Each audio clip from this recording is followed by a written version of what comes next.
ವಿಧಾನಸಭಾ ಕ್ಷೇತ್ರದ ಸಿಎಸ್ಪುರ ಹೋಬಳಿಯ ಯಡವನಹಳ್ಳಿ ಗ್ರಾಮಕ್ಕೆ ಉಪಮುಖ್ಯಮಂತ್ರಿ ಹಾಗೂ ಕಂದಾಯ ಸಚಿವ ಡಾಕ್ಟರ್ ಜಿ ಪರಮೇಶ್ವರ್ ಭೇಟಿ ನೀಡಿದ್ರು. ಟಾಸ್ಕ್ ಫೋರ್ಸ್ ಸಮಿತಿಯ ಸಿಎಪಿ ಅಡಿಯಲ್ಲಿ ಅನುಮೋದನೆಯಾದ ಬೋರ್ವೆಲ್ ಕಾಮಗಾರಿಯನ್ನ ಸಚಿವರು ವೀಕ್ಷಿಸಿದ್ರು. ಬಳಿಕ ಟ್ಯಾಪ್ ತಿರುಗಿಸುವ ಮೂಲಕ ಬೋರ್ವೆಲ್ಗೆ ಚಾಲನೆಯನ್ನ ನೀಡಿದ್ರು. ಬೋರ್ವೆಲ್ ಕಾಮಗಾರಿಯ ಪರಿಶೀಲನೆ ವೇಳೆ ರೈತರು ಹಾಗೂ ಸಾರ್ವಜನಿಕರು ತಮ್ಮ ಸಮಸ್ಯೆಗಳನ್ನ ಸಚಿವರ ಗಮನಕ್ಕೆ ತಂದರು. ಹಳೆಯ ಪಂಪ್ ಮೋಟಾರ್ ಅಳವಡಿಸಿರುವ ಬಗ್ಗೆ ಸಾರ್ವಜನಿಕರು ಸಚಿವರ ಮುಂದೆ ದೂರನ್ನ ನೀಡಿದ್ದು, ಸಾರ್ವಜನಿಕರ ಸಮಸ್ಯೆ ಆಲಿಸಿದ ಶಾಸಕ ಎಂಟಿ ಕೃಷ್ಣಪ್ಪ ಬೋರ್ವೆಲ್ಗೆ ಹೊಸ ಪಂಪ್ ಮೋಟಾರ್ ಹಾಗೂ ಟ್ರಾನ್ಸ್ಫಾರ್ಮರ್ ಅಳವಡಿಸುವಂತೆ ಅಧಿಕಾರಿಗಳಿಗೆ ಸೂಚಿಸಿದ್ರು.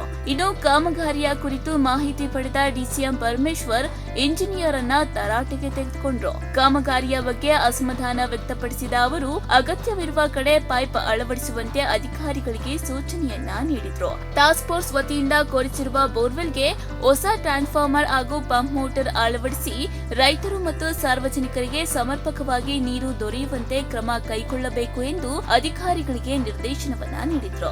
ಒಟ್ಟಾರೆ ಯಡವನಹಳ್ಳಿಯಲ್ಲಿ ಬೋರ್ವೆಲ್ ಕಾಮಗಾರಿಯ ಪರಿಶೀಲನೆ ವೇಳೆ ಸಾರ್ವಜನಿಕರ ಅಹವಾಲು ಆಲಿಸಿದ ಡಿಸಿಎಂ ಸಮಸ್ಯೆಗಳಿಗೆ ತಕ್ಷಣ ಸ್ಪಂದಿಸುವಂತೆ ಅಧಿಕಾರಿಗಳಿಗೆ ಸೂಚಿಸಿದ್ರು. ಹೊಸ ಪಂಪ್ ಮೋಟಾರ್, ಟ್ರಾನ್ಸ್ಫಾರ್ಮರ್ ಹಾಗೂ ಅಗತ್ಯ ಪೈಪ್ಲೈನ್ ವ್ಯವಸ್ಥೆ ಕಲ್ಪಿಸುವ ಭರವಸೆಯನ್ನ ನೀಡಿದ್ರು. ಈ ವೇಳೆ ತುರುವೇಕೆರೆ ಶಾಸಕ ಎಂಟಿ ಕೃಷ್ಣಪ್ಪ, ಜಿಲ್ಲಾಧಿಕಾರಿ ಶುಭ ಕಲ್ಯಾಣ್, ತಹಶೀಲ್ದಾರ್ ಆರ್ತಿಬಿ ಸೇರಿದಂತೆ ಅಧಿಕಾರಿಗಳು ಉಪಸ್ಥಿತರಿದ್ದರು.